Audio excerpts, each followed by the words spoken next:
Greetings to everybody. I hope everybody is fit and fine. Last video में मैंने आप सबको समझाया था कि बिज़नेस क्या होता है, बिज़नेस शुरू कैसे करते हैं और बिज़नेस को प्रमोट करने के स्टेप्स क्या क्या हैं। इस वीडियो में मैं आपको बताने वाला हूं कि बिज़नेस को एक्सपैंड कैसे किया जाता है। लास्ट वीडियो में मैंने आपको एक मॉडल बताया था, फ्रेंचाइज मॉडल। फ्रेंचाइज मॉडल को इस वीडियो में मैं आपको एक्सप्लेन करने वाला हूँ।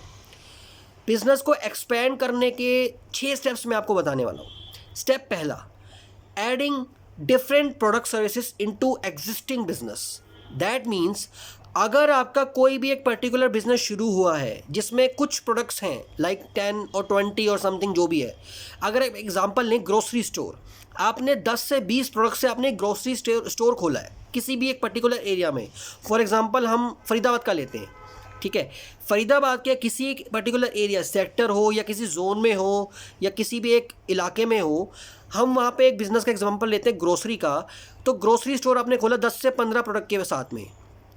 अब आपको उस बिज़नेस को, उस प्रोडक्ट सर्विसेज को बढ़ाना पड़ेगा। आपको वो 10 से 20 प्रोडक्ट को आपको वो 100 प्रोडक्ट करने पड़ेंगे, आपको वो 1000 प्रोडक्ट करने पड़ेंगे, तभी आपका बिज़नेस बढ़ेगा, तभी वो आपकी ग्रोथ होगी, तभी आपके पास सोर्स ऑफ इनकम में प्रॉफिट्स आएंगे, जिसके लिए हमने काम शुरू किया है। नहीं तो हम जॉब भी कर सकते थे। जॉब भी कोई बुरी चीज़ नहीं होती, मगर जॉब में हमें मिलती है फिक्स सैलरी।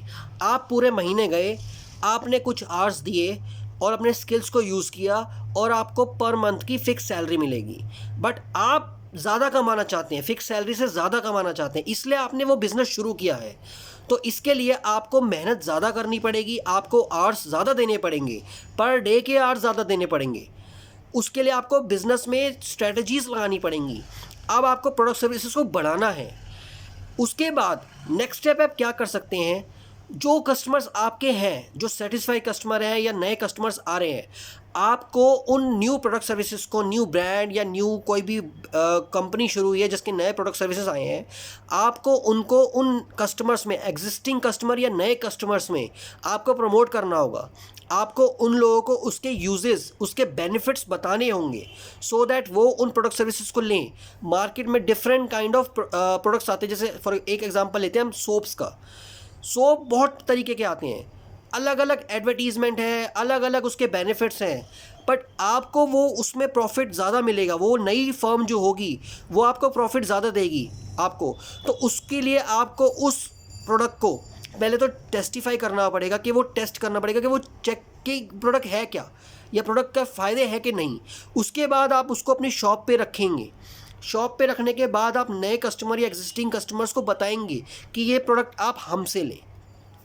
ये हो गए 2 स्टेप्स कि आपने एक उसमें एरिया में आपने प्रोडक्ट सर्विसेज को बढ़ाया। दूसरी चीज़, आपने एग्जिस्टिंग और न्यू कस्टमर्स को वो नए प्रोडक्ट्स को डिस्ट्रीब्यूट किया, आपने उनको बेनिफिट्स बता के उनको बताया ताकि वो यूज़ करें और वो नए नए कस्टमर्स को आपकी शॉप पे भेजें। थर्ड स्टेप, आपने एक एरिया में अपने बिजनेस को अच्छा ग्रोथ दे दिया, प्रॉफिट्स आ गए। अब आपको उसमें मैन पावर भी बढ़ानी पड़ेगी। आप अपनी मैन पावर उसमें सेल्स मार्केटिंग की टीम रख सकते हैं, आप सेल्स पर्सन रख सकते हैं, जो आपके, हम जो आज ग्रोसरी स्टोर का एग्जांपल ले रहे हैं, ऐसे हर चीज़, हर फील्ड में आप सेल्समैन रख सकते हैं। तो आप के जो ग्रोसरी स्टोर है उसको हर एरिया में प्रमोट करेगा आपका सेल्समैन, कि आपने वो प्रोडक्ट सर्विसेज लिए हैं। आप पैम्फलेट्स यूज़ करके अपने ग्रोसरी स्टोर को या कोई भी प्रोडक्ट आपका बिजनेस होगा आप उसको प्रमोट कर सकते हैं। इससे क्या होगा, आप जैसे एक सेक्टर में आपका ग्रोसरी स्टोर है तो आप दूसरे सेक्टर में जा सकते हैं। ये आपका अगला स्टेप है। आपको टेरिटरी टू टेरिटरी या सेक्टर टू सेक्टर या एक एरिया से एरिया आपको डेवलप करनी पड़ेगी अपनी मार्केट। आपको कस्टमर्स को एक साथ रीच नहीं करना, आपको स्लोली स्टेडीली अपने बिजनेस को बढ़ाना है। एल्स नहीं तो क्या होगा, आपका बिजनेस ख़त्म हो जाएगा, आप शुरू ही नहीं कर पाएंगे। तो आपको इस चीज़ को बहुत ध्यान रखना है। नेक्स्ट स्टेप, अब आपने एक पर्टिकुलर एरिया में मार्केट को ग्रो कर लिया, वैल्यू बना लिया अपनी। अब आप नेक्स्ट मार्केट में जाएंगे। नेक्स्ट मार्केट में सेम नाम से आप अपनी ग्रोसरी स्टोर या जो भी आपका एग्जिस्टिंग बिजनेस है उसको ओपन करेंगे, और उसकी जिम्मेदारी, उसकी रिस्पॉन्सिबिलिटी आप किसी नोन पर्सन को देंगे जिस पे आप ट्रस्ट करते हैं। आपका फैमिली मेम्बर हो सकता है वो, ठीक है। इससे क्या होगा, आपके प्रॉफिट्स मार्जिन, ये आपका फ्रेंचाइज मॉडल नहीं है, फ्रेंचाइज मॉडल डिफरेंट होता है। इसमें क्या होगा, आपकी प्रॉफिट्स सेम स्टोर से भी आएंगे, दूसरे स्टोर से भी आएंगे, या सेम बिजनेस से भी आएंगे, दूसरे बिजनेस से भी आएंगे। आपका टोटल रेवेन्यू होगा और वो आप प्रॉफिट्स अपने पास रखेंगे, सैलरीज डिस्ट्रीब्यूट करेंगे, टैक्सेस में देंगे, ये सब स्टेप्स होंगे। यानी आपने पहला स्टेप प्रोडक्ट सर्विसेज को इंक्रीज़ कर लिया। सेकंड स्टेप, आपने एग्जिस्टिंग या न्यू कस्टमर्स को वो प्रोडक्ट सर्विसेज बताए और डिस्ट्रीब्यूट किए। थर्ड स्टेप, आपने नियर बाय टेरिटरी या मार्केट को अप्रोच किया, उसकी रिसर्च करी और आपने वहाँ पे अपनी एक दूसरा स्टोर या बिजनेस को ओपन किया। ये फ्रेंचाइज मॉडल नहीं है, मैं फिर से रिपीट कर रहा हूँ। अब नेक्स्ट स्टेप पे जाते हैं हम, फोर्थ स्टेप पे। आपने जब नियर बाय मार्केट्स में अपना स्टोर्स को या बिज़नेस को बढ़ाना शुरू कर दिया, अब आप इसको फ्रेंचाइज मॉडल में कन्वर्ट कर सकते हैं। वो कैसे? फ्रेंचाइज मॉडल क्या होता है कि आप अपनी शॉप का नाम वो डिस्ट्रीब्यूट करेंगे, आपको उस शॉप को चलाना नहीं होगा। फॉर एग्ज़ाम्पल, कोई भी एक पर्टिकुलर पर्सन अपने बिजनेस को शुरू करना चाहता है, ठीक है, वो आपसे डिमांड करेगा कि आप अपनी शॉप का कॉन्सेप्ट और नाम मुझे दे दो, मैं उसको अपने एरिया में ओपन करूँगा और वहाँ पे उसको चलाऊँगा। तो आप ये स्टेप ले सकते हैं, इसको बोलते हैं फ्रेंचाइज मॉडल। फॉर एग्ज़ाम्पल, आपकी XYZ लिमिटेड ग्रोसरी स्टोर है, सेम नाम से particular person XYZ grocery store के नाम से ओपन करेगा और उसको रन करेगा। इसको बोलते हैं फ्रेंचाइज मॉडल। यानी आपने स्लोली स्टेडली डिफरेंट मार्केट में अपनी वैल्यू बना ली, अपनी मार्केट का स्टोर का नाम खड़ा कर दिया। इसी से बनती हैं ब्रांडिंग, जिसको बोलते हैं ब्रांडिंग। ब्रांडिंग मतलब आपके नाम की वैल्यू। जैसे बहुत सारे एग्जांपल मार्केट में है, रिलायंस, आपने रिलायंस के ग्रोसरी स्टोर्स देखे होंगे, आपने ईजी डे के देखे होंगे, ऐसे ही आपने कम्युनिकेशन के स्टोर्स देखे होंगे, ऐसे बहुत सारे स्टोर्स हैं। मेडिकल स्टोर्स कितने सारे हैं, सेम नाम से डिफरेंट मेडिकल स्टोर्स होते हैं, सेम नाम से केक की शॉप्स होती हैं।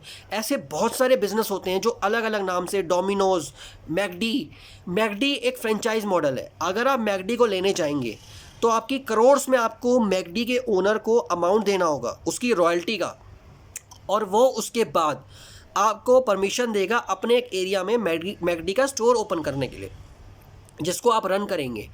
उसके लिए आपको फिजिकल एरिया चूज़ करना पड़ेगा, एक मार्केट रिसर्च करनी पड़ेगी, आपको कस्टमर वैल्यू देखनी पड़ेगी, आपको उसका एक्सपेंशन की पूरी स्ट्रेटजीज कंपनी को बतानी होंगी। उसके बाद मैन पावर आपको कंपनी प्रोवाइड करेगी, ट्रेनिंग सेल्स आपको कंपनी प्रोवाइड करेगी, और ब्रांड जब चीज़ें बन जाती है तो कस्टमर आपके पास अपने आप आता है, आपको कस्टमर के पास जाना नहीं होता। बिजनेस के इनिशियल स्टेज में आपको कस्टमर्स को लाना पड़ता है, जब ब्रांड बनने के बाद कस्टमर्स आपके पास खुद आते हैं। तो ये एक स्टेप था फ्रेंचाइज मॉडल। इसके बाद हम फिफ्थ स्टेप पे जाएंगे। फिफ्थ स्टेप कहता है एक्वायर न्यू बिजनेस। अगर आपका कोई बिजनेस चल रहा है और आपको लगता है कि कोई नया बिजनेस आप एक्वायर कर सकते हैं मार्केट में, तो आप उसको एक्वायर कीजिए। या तो आपका वो कॉम्पिटिटर हो सकता है, या आपके बिजनेस को मतलब देख रहा है कि कोई बिजनेस लॉस में जा रहा है, तो आप उसको एक्वायर करके उसको प्रॉफिट में भी लेके जा सकते हैं। एक एग्जांपल, आपको दो एग्जांपल देता हूँ मैं। हेवल्स, एक गवर्नमेंट एम्प्लॉई ने जब वो रिटायर हुए थे तो उन्होंने क्या किया, ऐसे ही एक छोटी सी भागीरथ पैलेस दिल्ली में एक छोटी सी स्टोर ओपन किया था इलेक्ट्रिकल वायर्स का। उनको एक सेल्समैन ने बताया कि हेवल्स नाम की एक कंपनी है जो लॉसेस में जा रही है और वो बेचना चाहते हैं। तो 7 लाख अमाउंट के अराउंड उन्होंने वो कंपनी अर्न कर ली, वो ख़रीद ली, ठीक है। उसके बाद क्या हुआ, वो कंपनी को उन्होंने कुछ साल लगा के इतनी मेहनत करी कि उसको बहुत बड़े एरिया पे डेवलप कर दिया। आज पूरे इंडिया एंड वर्ल्ड में हेवल्स का नाम जानते हैं, हर कोई जानता है। ये है इलेक्ट्रिकल कंपनी। ऐसे ही फेसबुक ने क्या किया, व्हाट्सएप को परचेज़ किया। व्हाट्सएप ने जब इनिशियल स्टेज से स्टार्ट की थी तो 8 एम्प्लॉयज़ थे। उसका कॉन्सेप्ट था मुझे अपने चैट ऐप्स पे लोगों को लेके आना है। उन्होंने डेवलप किया 8 एम्प्लॉयज़ के साथ, वो इतना बढ़ गया कि फेसबुक ने उसको एक्वायर कर लिया। ऐसे ही लक्ष्मी निवास मित्तल नाम है, इंडियन है, यूके में रह रहे हैं। उन्होंने स्टील की एक company, Australian steel company Arsenal के नाम से एक कंपनी थी, उसको परचेज़ किया। पूरा रॉयल्टी ली, उसकी कंपनी के ओनरशिप ली। तो ऐसे बहुत सारे एग्जांपल्स हैं, आप ओनरशिप ले सकते हैं, एक्वायर कर सकते हैं न्यू बिजनेस। अब सिक्स्थ एंड लास्ट स्टेप आपको बताने जा रहा हूँ जो बहुत सिंपल है न्यू मार्केट्स में जाने के लिए आपका, इसको बोलते हैं एडवर्टीजमेंट, ऑनलाइन एडवर्टीजमेंट। आजकल फेसबुक ने आपको एक प्रोविज़न दिया हुआ है, आप फेसबुक पे एडवर्टीजमेंट कर सकते हैं। फॉर एग्जांपल आप अपने बिजनेस का एक फेसबुक पे पेज बनाइए, पेज बनाने के बाद आप उस पर मनी लगा सकते हैं, आप फेसबुक को पैसे दे सकते हैं। फेसबुक आपके बिजनेस के पेज को हर जगह प्रमोट करेगा। आप उसकी लोकेशन चूज़ कर सकते हैं, आप उसमें किसको प्रमोट करना चाहते हैं, एज, जेंडर, या आप कोई भी टेरिटरी, पर्टिकुलर एरिया, पूरे वर्ल्ड, आप किसी चीज़ को चूज़ करके आप फेसबुक पे एडवर्टीजमेंट में पैसा लगा सकते हैं। फेसबुक का पेज आपको उसको रन करना पड़ेगा, पेज पे आपको पोस्ट डालने पड़ेंगे, डिफरेंट अपने बिजनेस के बेनिफिट्स बताने होंगे, क्या फ़ायदे हैं। वो सब करने के बाद आप अपने बिजनेस को प्रमोट कर सकते हैं। तो बहुत ईजी स्टेप है। इससे क्या होगा, आप फॉर एग्जांपल पर डे आपके 77 रुपीज़ फेसबुक लेता है आपसे, विद टैक्स मिला के 90 रुपीज़ होते हैं। तो वो आपको फेसबुक स्पॉन्सर्ड ऐड शो करता है डिफरेंट पीपल को, जो आपने सेलेक्ट की है क्राइटेरिया, उनको शो करेगा। तो वो लोग आपके बिजनेस एड्स को देखेंगे, उसमें पेजेस को लाइक करेंगे, आपके पोस्ट को देख के आपकी तरफ अट्रैक्ट होंगे। अब पोस्ट और आपका वर्क कल्चर कितना अट्रैक्टिव होता है ये आपके ऊपर डिपेंड करता है, बट फेसबुक आपको एक मीडियम देता है ऑनलाइन एडवर्टीजमेंट के लिए। ऐसे बहुत सारे हैं, इंस्टाग्राम पे भी कर सकते हैं, और सारे मीडियम्स भी हैं। ये तो एक नॉन मीडियम है जो मैं आपको बता रहा हूँ एक यूज़ करने के लिए। तो एंड में मुझे आप सबसे यही कहना है, आप इन स्टेप्स को फॉलो कीजिए और कुछ रिज़ल्ट मुझे कमेंट सेक्शन में बताइए कि कुछ फ़ायदा आपको हो रहा है कि नहीं हो रहा। लास्ट जो वीडियो थी उसके लिए थैंक यू सो मच, आपने मुझे बहुत पॉजिटिव व्यूज़ दिए हैं जिसके थ्रू मैं मोटिवेट होकर आपके नेक्स्ट वीडियो आपके सामने रख रहा हूँ।